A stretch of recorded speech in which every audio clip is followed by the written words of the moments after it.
Yai Sugriwa, Kakang Subali ya Kakang. Weh.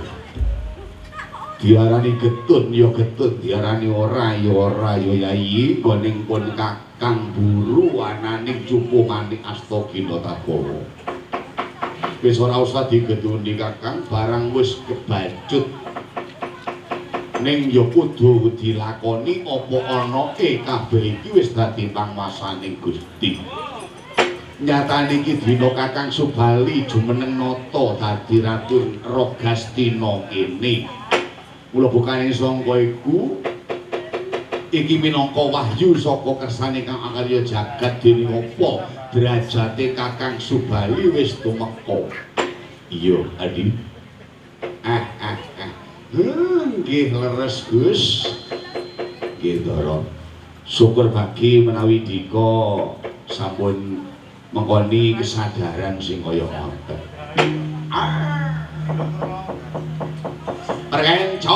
Berkencong waruda yang dirobona wong.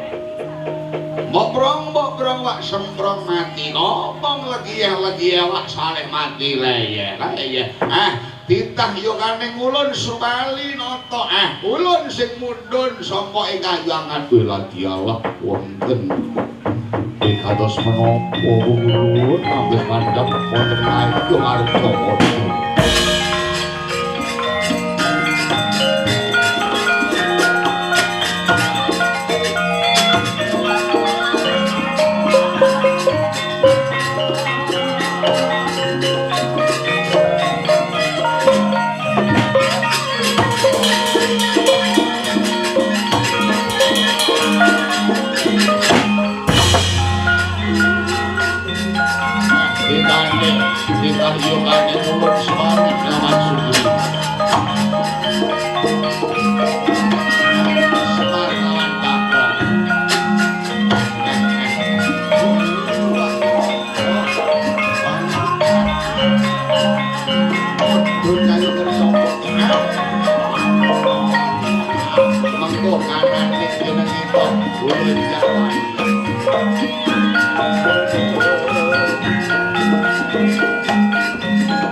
jelas iki.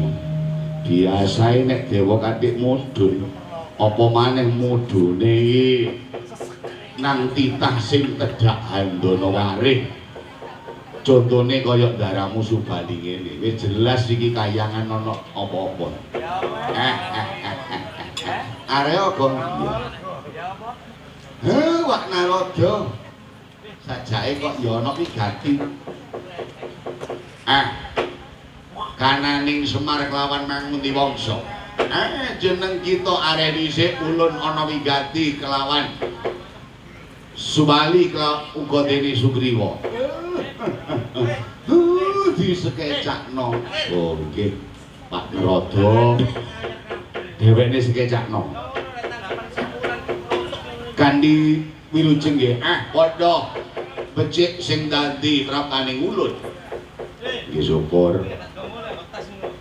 Manggiruwi pukulun Arsi Kaneka Putra merepeki dhateng ingkang titah pun Subali wonten dawuh menapa? Inggih pukulun Kaneka Putra merepeki dhateng ingkang titah pun Sugriwa punapa wonten wigatos pok prong mak semprong mati kopong legieh wak saleh mati leye. Subali kelawan Sugriwa niki wonten dawuh inggih wonten dawuh ulun kananing ulun nampa dawuh sangka Yayi Sangjang Pratika Jagat Girinata kinen mudhun menyang ngayuh Ngarcapada ngolati Mintasraya kinen jumujuk ana ing Rogastina kene karana ing ana Rogastina ana jejering titah kang tedhak semua rembesing madu. Titah kang mengkoning kasucen jroning ati. ateges bagus makartine Subali. Mula iki dina Subali kudu gelem netepi apa sing dadi kekarepaning dewane. Munggah menyang Kahyangan Suralaya ing mengko kanan Subali apa dene Sugriwa ginen nyirnakno leletek ing Kahyangan. Dene Subali apa dene Sugriwa yen wis bisa ngilangi leletek Kahyangan Suralaya bakal ginanjar Betari rong perkara Mindorada kelawan Mindorati mangke riyin Bugulun. Ana dawuh bakawis netepi dawuh saking kersanipun Bathara kula boten kawratan. Ananging kula nyuwun pirsa langkung rumiyin wonten kedadosan menapa ing Kahyangan. Kanan Kahyangan katrak ananing Wahaya sing sangka titah Ngayog Ngarjapata ora liya Ratu Negara Kamboja Prabu Maesasura. Jaluk ananing Betari Mindorada kelawan Mindorati karana kananing Maesasura ki kepingin dhaup Sultaning Krama kelawan ibune ya kae Dewi Maesawati. Lah Maesawati ki gelem dipalakrama ning yen diwayuh kelawan Betari Mindorada lan Mindorati. Kula mukaning sangka iku kanan dewane ora maringake Mindorada Mindorati marang dene Maesasura. Yen bisa Maesasura kudu disirnakake. Kula mukaning sangka iku krana kabeh para dalandara para dewa gak ana sing isa nyimpangake kanan Prabu Maesasura. Mula kanan dewane saya kelawan Subali kelawan Sugriwa. Maragake ayo munggah Kahyangan Suralaya. Dedepono kanan Maesasura. Sirnakno kanan Maesasura lampun to wis sirna ganjaran kita Betari Mindorada Mindorati menawi kados ngatur sumangga kula dherekaken minggah Kahyangan wangestunipun ulun ulun bantu kula margi ana Prawati wonten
Ono pengen des pengkaroan maju malangan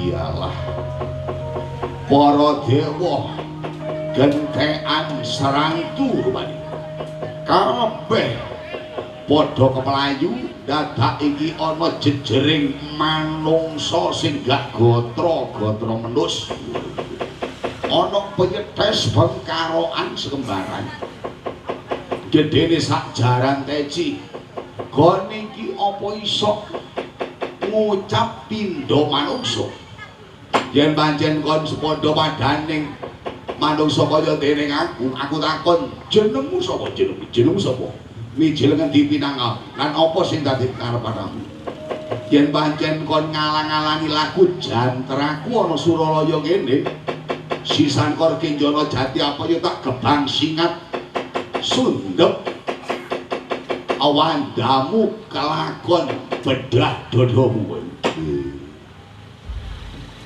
manggo dhisik apa bener kon iki sing diarani Ratu Negara Kamboja Prabu Maesasura bener iya aku Ratu Kamboja Prabu Maesasura lah kon sapa kenalno aku sing mengkoni alas Rogastina ya aku Nalendra Rogastina Subali nata sing dadi aranku dadi alas Subali iya sing muri dulurku Anom Sugriwa aku Sugriwa dulure Kakang Subali dadi alas penyedes saka Rogastina Subali kelawan Sugriwa tujuanmu ana ing kene aku netepi dawuh saka pukulun Sang Hyang Kaneka Putra sing diutus dening pukulun Sang Hyang Pratika Jagat Girinata iki dina aku kudu ngadepi Maesasura nyimpangna saka kayangan Suralaya tapi nek gak gelem nyimpang aku kinen ngirnakake mula bukaning sangka iku ananing Maesasura nek kenek tak tata sing apik tak jungsrana becik aja kok bajutna anggonmu njaluk Betari Nindarada Nindarati merga Betari rong perkara iku ora diwajibake jejuduan kelawan jeneng titah kaya dening Maesasura mula iki dina kon bali po nek gak gelem balik sisan karo Kinjana Jati apaya lebur tanpa dadi iki dina bakal tak lalangkur dadi Surami Pertiwi lagi alah larat ngamuk tak kembari budya tak sembadani Subali kelawan Sugriwa aku ora bakal balik yen dorong gandeng boyong kelawan dening Betari rong perkara Nindarada Nindarati kon iki dina maju sida tak peloncut buntutmu mungker bangkimu kelakon loro awakmu parat mara tangan juga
bener-bener jajilanat bicedes pengkaloan rong perworo Subali kelawan Sugriwa.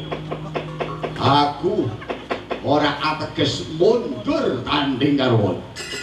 Nanging iki dina aku bakal melayu menyang Guwa Kiskendha.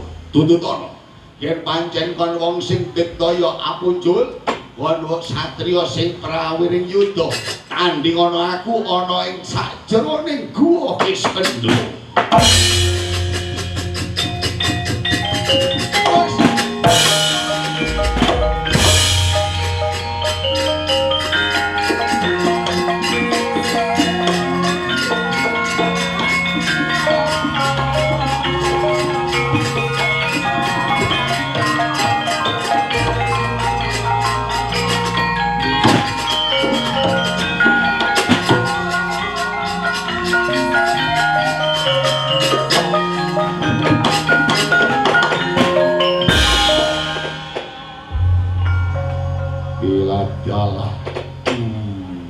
Sosuro rumangsa kewangkalan kon nandingi dening Kakang Subali maneh-maneh kelawan aku Sugriwa kanthi kon tinggal gelanggang colong playu sumbar petak minta tanding lamun to iki dina kon mlayu menyang Guwa Kiskendha nanging sipating kaprawiranmu sinantang karo Kakang Subali. Yo yen pancen gurung lega anggonmu tanding iki Kakang Subali bakal ajak nututi kanan sliramu menyang Guwa Kiskendha. Kakang Subali kaya ngopo Kakang Maesa Sura mlayu menyang Guwa Kiskendha ila dialah karo dhisik hari.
Dados durunge keslametan Sang Maesa Sura. Dasar wontenipun sata kewan maesa. Pawengoning guwa Kiskendha. Yekti ing riku guwa ingkang peteng dedet reriwetan. Arumangsane Maesa Sura padhang kangge pribadine peteng kangge jeneng musuh. Pramila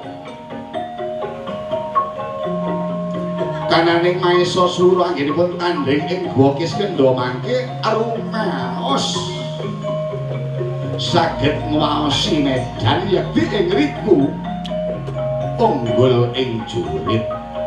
Nanging Sumadaya menika sumandhing wonten kodrating Gusti ingkang akarya jagat. Saknalika Maesa Sura sampun kancik wonten lebeting Guwa Kiskendha datang dangu Subali badhe arutut dhateng lajaring Sang Maesa Sura.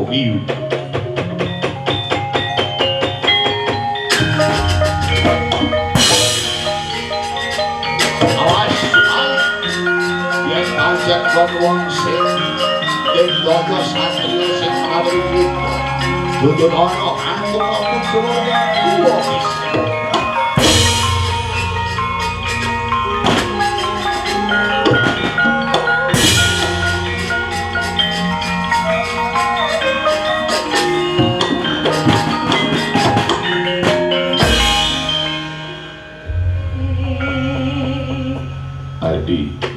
Kakang Subali ya Kakang.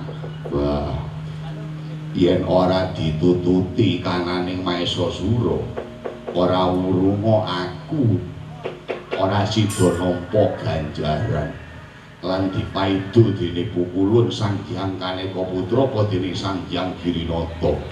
Karana durung kelakon nggawa bebatange Maesa Sura.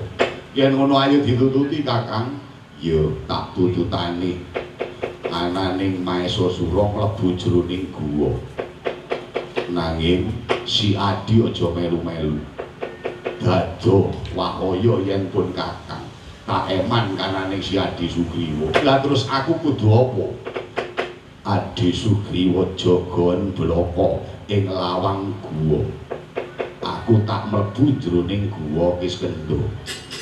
Ning wekasku ya Di lamun to sing blabar getih metu saka guwa nang jabaning guwa iku mang getih putih tandane sing mati pun Kakang. Nanging yen blabar sing metu saka jroning guwa mang getih abang sing mati kananing Maesa Sura wis cukup iku sing dadi welingku. Iya Kakang. Yen ngono tak ugemi kananing Kakang Subali. Yen ana getih putih sing blabar metu nang jabaning guwa tandane sing mati Kakang Subali. Ning yen getih abang Maesa Sura iya tak tekatane tak kandhene keniatanku sisan kor kenjana jati apoyo. Awas yo Di sing waspada. Iya Kakang ati-ati Maesa Sura tebak dadamu lutak ludira najan melayu nang lak-lakaning naga bebasan.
Subali nata rumaos peteng dedhet ing slebeting guwa pramila nggenipun mlampah terantanan sasat gerabat ananging kirangane napa Subali nata kebek ing ilmune kathah japa mantra anggenipun lumaksana wonten lebeting guwa pandulune peteng ananging panggraitaning jroning ati prasasat waskita kananing Sang Subali nata kadya sumerep menawi den celaki dening musuh nggih Mahesasura kacapa arumas bingah kananing Mahesasura Subali datang saged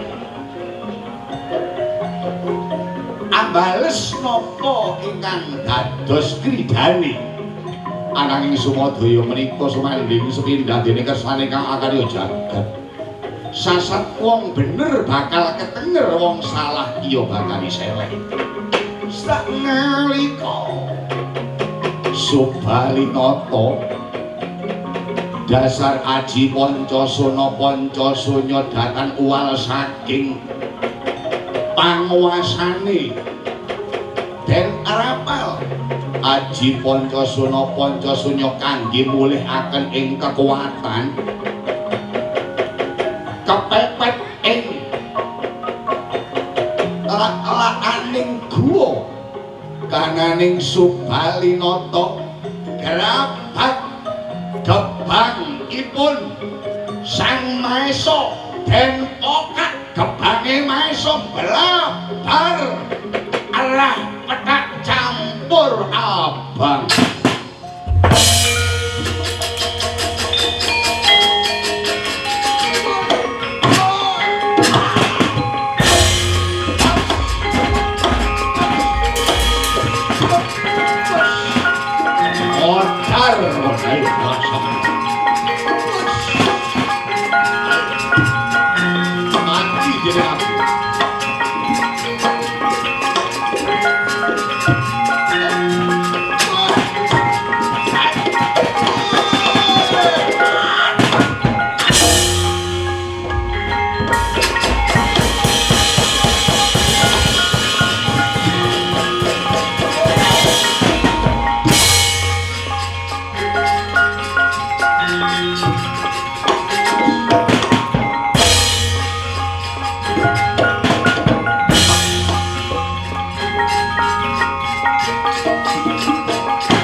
iki kok ana getih putih campur abang sing blabar menyang jabane guwa yen ngono Kakang Subali karo Mahesasura mati karo nek kaya ngono kanane guwa tak tutupi karo watu gilang tak jaluk ganjaran Mindorada Mindorati menyang Jenendewa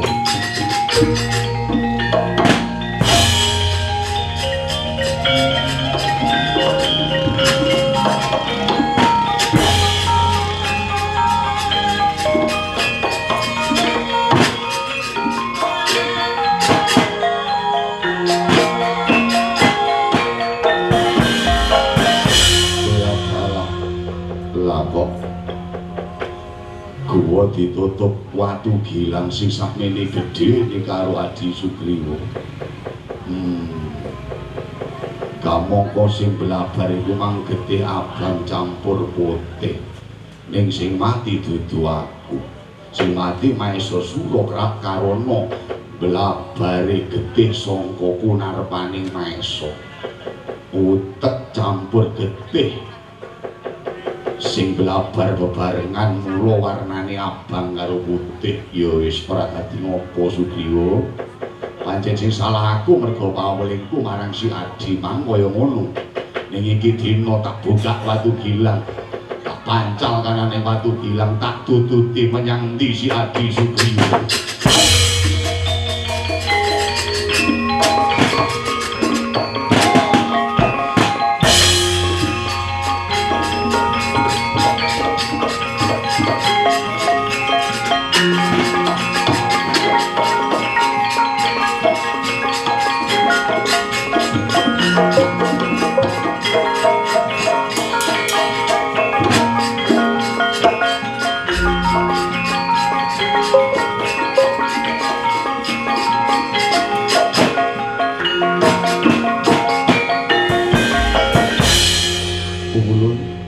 Pecah wontenipun Maesa Sura. Wis mati nggih. Lah Subali, Kakang Subali nggih sampun sedo. Subali mati, Maesa ya mati. Inggih. Pramila saking menika kula suwun ganjaran kula. Yen kaya mangkono ya, kae ganjaran enggal digawa bali dening Sugriwa kasugihan dawuh pangastungipun kula.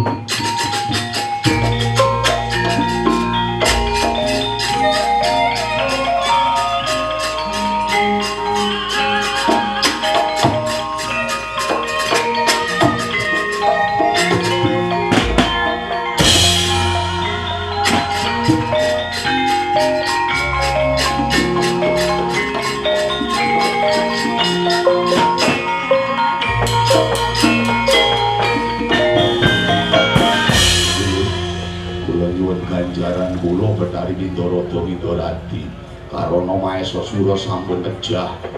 Kula pejahi wonten lebete guwa Kisendha. Ananing Mindorada kelawan Mindorati mesti boyong dening Sugriwa. Kandhane Sugriwa, ananing Subali mati iladala keparat Sugriwa.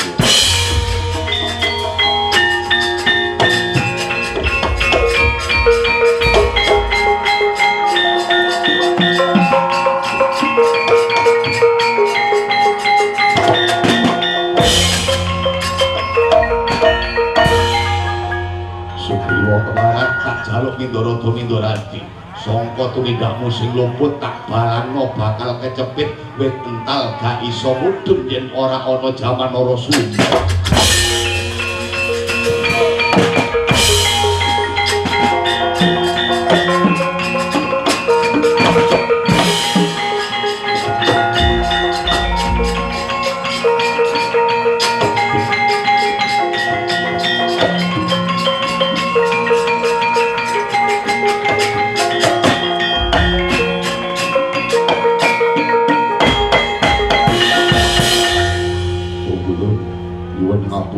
Sugriwa sampun kula sirnakaken.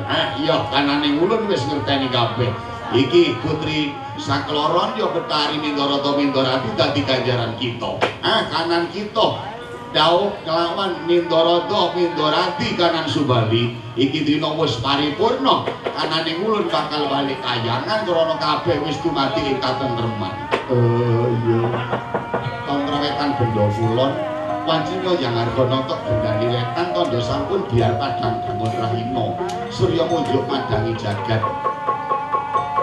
dadosaken paripurnaning kondo dauping Subali antuk putri ganjaran Betari Mindorada Mindorati dadosaken pemurnis wargi bandang dadosaken keselamatanipun sederek suyakna sakeluwarga. Selamat to raja kemanten kakung mewah parestri selamat to para biyoga sinuman dalam paranggono tuwin para pradono sinekseran boten matur dina lan pasaran ugi sinekseran nek kiratu minati ngamung maca pating dusun Ndoplang sanalika rogas dina pinunan tirta pratandha tancep kayon pindha paripurna purnaning panutup